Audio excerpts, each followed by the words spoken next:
دوستو، مرحوم شیخ محمود عراقی دارُ الاسلام میں بعض موثق اور معتبر اشخاص سے نقل کرتے ہیں کہ ہم امام زادہ کی قبرستان واقعہ طہران میں گئے۔ ابھی آفتاب غروب نہیں ہوا تھا کہ میرا ایک دوست ایک قبر کے پتھر پر بیٹھ گیا اور اچانک چیخنے لگا کہ مجھے اٹھاؤ۔ میں نے دیکھا کہ مزار کا پتھر آگ کی طرح دہک رہا ہے۔ روح ایسے سخت عذاب میں مبتلا تھی کہ آگ کی گرمی قبر میں بلکہ قبر کے پتھر میں بھی سرایت کر گئی۔ وہ کہتے ہیں کہ میں نے صاحب قبر کو پہچان لیا، لیکن اس کا نام نہیں لے رہا تھا تاکہ اس کی رسوائی نہ ہو۔ وہ ایک دوسرے کے بارے میں ذکر کرتے ہیں کہ اسے خون میں دفن کیا گیا۔ اس قبر سے آگ کے شعلے بلند ہوئے جنہوں نے مقبرے کے تمام فرشوں اور قالینوں کو بھی جلا دیا تھا۔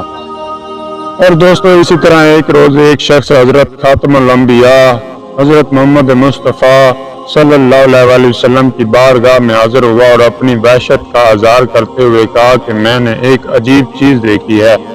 حضرت صلی اللہ علیہ وسلم نے فرمایا کہ کیا دیکھا ہے؟ تو اس نے عرض کیا کہ میری زوجہ سخت بیمار ہوئی تو لوگوں نے مجھ سے کہا کہ اگر تم بہروت کے کنویں کا پانی لے آؤ تو یہ ٹھیک ہو جائے گی۔ بعض جلدی امراض معدنی پانی کے استعمال سے دور ہو جاتے ہیں۔ چنانچہ میں تیار ہو گیا اور اپنے ساتھ ایک مشک اور پیالہ لے لیا تاکہ اسی پیالے سے مشک میں پانی انڈیلوں۔ جب وہاں پہنچا تو ایک وحشتناک صحرا نظر آیا۔ باوجود یہ کہ میں بہت خوف زدہ ہوا، لیکن ہمت کر کے اس کنویں کی جستجو میں لگ گیا۔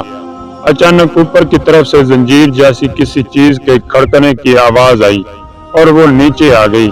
میں نے دیکھا کہ ایک شخص ہے جو کہہ رہا ہے مجھے سیراب کرو ورنہ ہلاک ہو جاؤں گا۔ میں نے اپنا سر بلند کیا کہ اسے پانی کا پیالہ دوں تو دیکھا کہ ایک شخص ہے جس کی گردن میں زنجیر پڑی ہوئی ہے، اور جیسے ہی میں نے پانی دینا چاہا اسے اوپر آفتاب کے قریب تک کھینچ لیا گیا۔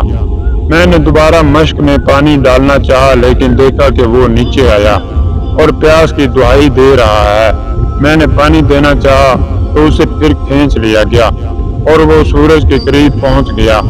3 بار ایسا ہی ہوا تو میں نے مشک کا دہانہ باندھ لیا اور اسے پانی دینے کی کوشش نہیں کی۔ اس صورتحال سے میں خوف و ہراس میں مبتلا ہوا اور حقیقت حال دریافت کرنے کے لیے حاضر ہوا ہوں۔ رسول خدا صلی اللہ علیہ وسلم نے فرمایا وہ بدبخت قابیل ہے، حضرت آدم کا بیٹا، جس نے اپنے بھائی جناب آبیل کو قتل کیا، اور وہ قیامت تک اسی مقام پر عذاب میں مبتلا رہے گا، یہاں تک کہ آخرت میں جہنم کے اندر سخت ترین عذاب میں داخل ہوگا۔